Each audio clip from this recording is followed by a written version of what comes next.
Ang 576 hectares na Navotas Coastal Bay Reclamation Project ay may budget na 57.4 billion pesos.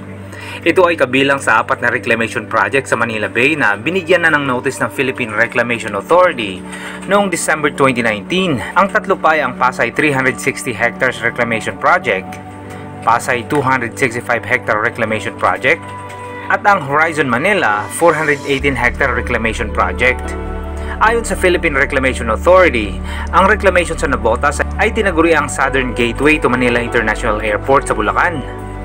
As of December 2020, mayroong 21 projects sa Manila Bay na nakatakdang i-reclaim ang halos 10,000 hectares na parte nito. Nauna nang pinahayag ni Pangulong Duterte ang kanyang hindi pag-aproba sa reclamation.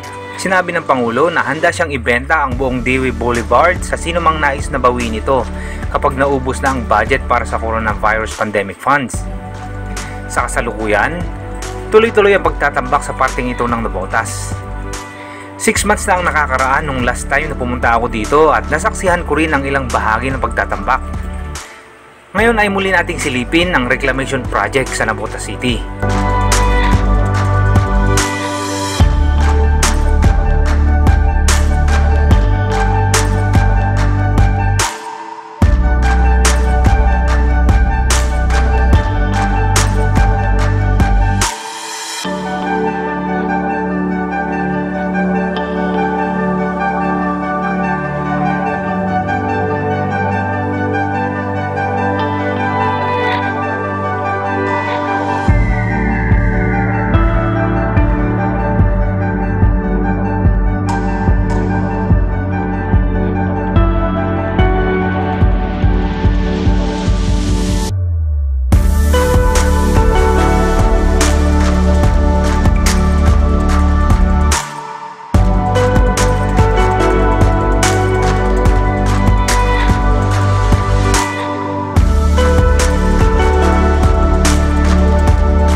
Alright, so bago tayo magbiyahe papuntang Navotas, gusto mo nang ipakita sa inyo itong photo na ito na associated doon sa article na pinagkunan ko ng information, ano?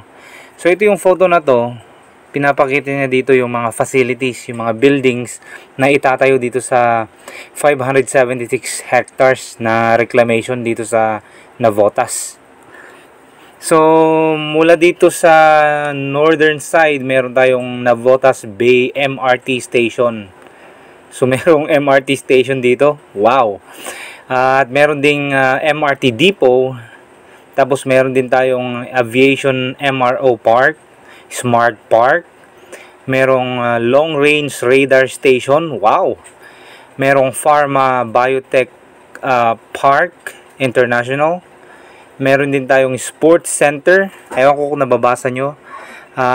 Meron din tayong biodiversity connector dun sa may bandang gitna. R&D Park. Meron ding Aviation Academy, Technical University. So meron ding university dito na gagawin. Merong Convention Exhibition Center. Business Hotel. So merong hotel din dyan. E-fulfillment big box retail warehouse at SME. Yun po yung mga facilities, mga buildings na itatayo so far based dito sa picture na ito. Alright, so ngayon ay Friday at nandito tayo sa Malabon papuntang Navotas. Sisilipin natin yung ginagawang reclamation sa dulo ng Navotas City sa Barangay Tanzados. So napansin nyo kahapon, ano, nag-post ako ng video, backtrack video na kuha ko 6 months ago. Kasi gusto kong i-connect itong i-upload kong video ngayon doon sa video na yun nung 6 months ago pa. Para mas makita nyo yung, ano, yung update. Para maidugtong natin, kumbaga. Papapansin nyo yan, Tanzados, Barangay Hall. Eto na po tayo. Navotas na po tayo. Muna pa, masyadong maaga yung punta natin dito. Time check 2:52 ng hapon. Yan na yung building na korteng barko. ano na nga ba ang estado ng ginagawang reclamation project sa Tanza 2 na Botas City. Ang mga nagbabagang mga balita dito sa Mike TV. Okay palang ganun intro no. Next time ganun intro natin. Ang mga nagbabagang mga balita dito sa Mike TV. Alamin natin ngayong araw ang kalagayan ng reclamation na ginagawa sa Tanza 2 na Botas City. Parang medyo ano yun medyo extreme. Tapos palipad na lang tayo ng drone dito sa baba. Ba't basa?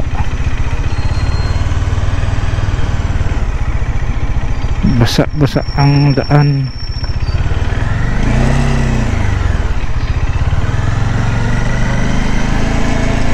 Eto guys, napakalalim nito dati. So ito na guys, na-flatten nila. Papakita ko yung difference 6 months ago ano itsura na itong part na to. At saka ngayon para makapag-compare natin. Itong part na to guys, sa may bandang unahan, sa may mga bahay-bahay na yun, part niyan dati, kung maalala nyo yung parang white sand na tinutukoy ko sa video ko kahapon, na mga shell, na durog na mga shell, yan yun kung saan nagtayo ng mga bahay. At itong part na to, dati punong-puno yan ng tubig, malalim po ito, itong part na to. Ito na, flatten na nila.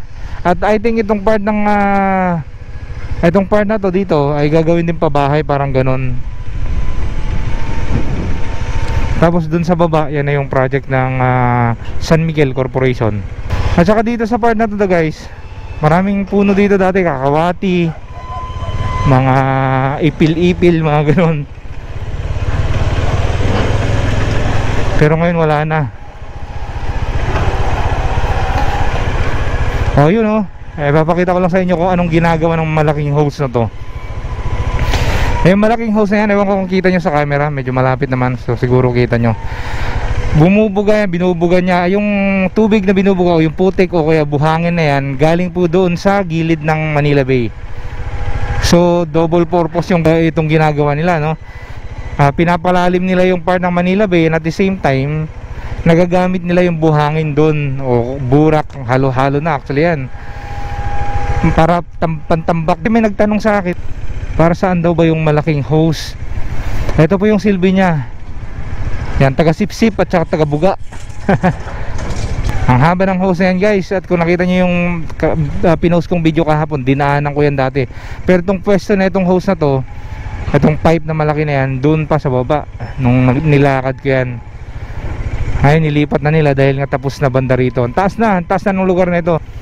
Yung nung mga tinatanong ko yung mga taga rito, tubigan yan dati, tapos parang palaisdaan. Ang taas na ito. Napakataas na.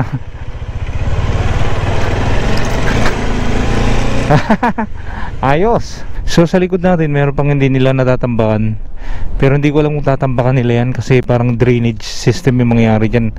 Yung pinaka drainage nila para hindi bumaha. So siguro hanggang dito lang bali yung tatambakan, hanggang dun sa may dulo ng mangrove.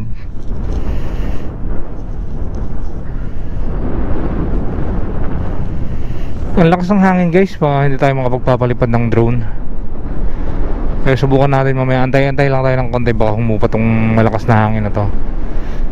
Ang daming truck naghahakot ng pantambak. Tignan natin, ito yung road dike na sinasabi nila, sinasabi ng paskil. Ito, grabe. Ito yun guys. Dati nung last na pumunta ako dito, hindi pa ganito kahaba to. Yan. So ngayon na semento na nila hanggang dun sa may paskil. So mula rito hanggang dun siguro mga abutin to ng 500 meters. Mahaba-haba rin pala to. So tara, tignan natin yung description ng project na to. So yun nga, road dike mga kaibigan ito. Ito yung construction of Tanza Road Dike Phase 3, Barangay Tanza 2, Navotas. Tingin ko hindi tatambakan, kasi pag tinambakan mo na parang ganun kataas, ang mangyayari niyan yung tubig papunta dun sa kabahayan. So gagawin na lang siguro nila hanggang dun lang yung tambak. Tapos itong part na to papabayaan lang, magsisilbi itong drainage pababa papunta dun sa dagat. Sa tingin ko lang ganun ang mangyayari. Tara, puntahan nga natin yung dulo niyan. Meron actually daan dun papunta dun sa main road, pero masikip, parang iskinita lang siya. Pero tara, motor natin para makita nyo. Dati may tubig pa yan, pero obviously tumaas na yung lupa, kaya wala na yung tubig.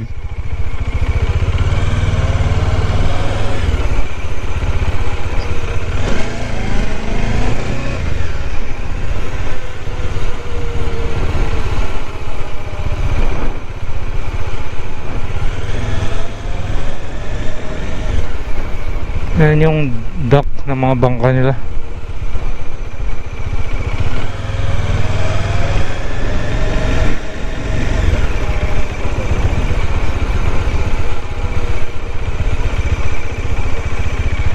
Yun naman din ang itsura niya dito.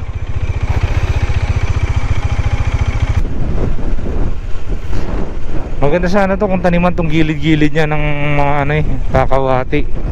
O kaya ipil-ipil para kahit pa paano may masisilungan. Ito pwede naman siguro taniman dito. May parting lupa pa naman yan. Ito bali yung pabahay, sabi nyo. Oo. Tapos banda rito yung parte ng airport. Yan, luwang ano. Nakamalaki sa lahat yan. So double purpose yung ginagawa nila, no? Yung Manila Bay hinuhukayan, tapos yung mga doon, burak, mga buhangin dito na tinatambak pampataas. Yung iba naman ang gagaling dito sa may San Miguel doon. Kayo mababaw doon. Ay, mga ilog. Tapos dito tinatambak. Ayos yan, double purpose nga naman ano. Ang nahukay sa ilog kasi kailangan palalimin yun, kontrabaha. Yun. Yun yung mga kumukuha sa mga ilog. Sa ilog doon. Oo. Yan, tatambak yan. Ayos.